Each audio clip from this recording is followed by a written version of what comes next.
নমস্কার শিক্ষার্থীরা, শিক্ষা নিকেতন চ্যানেলে তোমাদের স্বাগতম।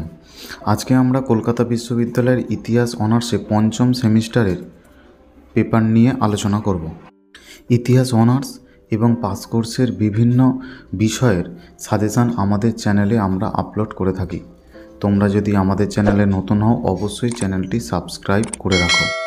সাজেশানের মধ্যে দেওয়া যে কোনো প্রশ্নের উত্তর যদি তোমাদের প্রয়োজন হয় তাহলে অবশ্যই তোমরা তা কমেন্টের মাধ্যমে আমাদের জানাতে পারো, আমরা সেই উত্তর তোমাদের দিয়ে দেবার চেষ্টা করব।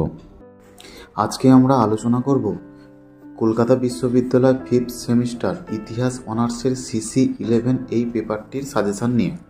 মান 5। 1. ইংল্যান্ডে কেন প্রথম শিল্প বিপ্লব হয়েছিল? এখানে আরেকটি প্রশ্ন থাকে, জলবের আইন কী? 2. রুশোর দর্শন সম্পর্কে আলোচনা করো। এখানেই আরেকটি প্রশ্ন হয়, ফিজিওক্র্যাট কারা? 3. 19 শতকের দ্বিতীয়ার্ধে রুশ শিল্পায়নে রাষ্ট্রের ভূমিকা আলোচনা করো। 4. নেপোলিয়নকে বিপ্লবের সন্তান বলা কতটা যুক্তিযুক্ত? 5. প্রথম বিশ্বযুদ্ধের পর জার্মানি ক্ষতিপূরণ সমস্যা কেন তাৎপর্যপূর্ণ ছিল?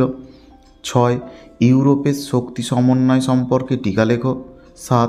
সেরাজেভো হত্যাকাণ্ড বা প্রথম বিশ্বযুদ্ধের প্রত্যক্ষ কারণ। 8. মুসোলিনির নেতৃত্বে ইতালিতে ফ্যাসিবাদের উত্থান। 9. ব্যক্তি ও নাগরিকের অধিকারের ঘোষণাপত্রের তাৎপর্য। 10. লুই কসুত ইতিহাসে কেন বিখ্যাত? 11. জ্ঞানদীপ্তি বলতে কী বোঝো? 12. বিসমার্কের রক্ত ও লৌহ নীতি। 13. ফ্রান্সের ইতিহাসে 1830-এর জুলাই বিপ্লবের কারণ ও ফলাফল। যে কোনো একটা পরীক্ষায় আসতে পারে, অথবা এখানে আরও একটা প্রশ্ন আসতে পারে, ফেব্রুয়ারি বিপ্লবের কারণ ও ফলাফল। 14. ইয়ং ইতালি আন্দোলন। 15. বলকান সমস্যা। 16. 100 দিবসের রাজত্ব। 17. টেনিস কোর্টের শপথ। 18. Court Napoleon.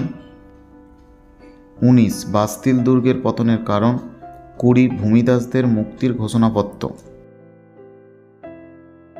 শিক্ষার্থীরা, আমাদের ওয়েবসাইটে ইতিহাস অনার্স এবং পাস কোর্সের বিভিন্ন বিষয়ের সাজেশান মান 5, 10, 20 আকারে সুন্দর করে সাজিয়ে দেওয়া আছে। তোমরা চাইলে ডেসক্রিপশানে দেওয়া লিঙ্ক থেকে ওয়েবসাইটে গিয়ে সেখান থেকে প্রশ্নগুলি কপি করে নিতে পারো, সেক্ষেত্রে তোমাদের বুঝতে অনেক সুবিধা হবে।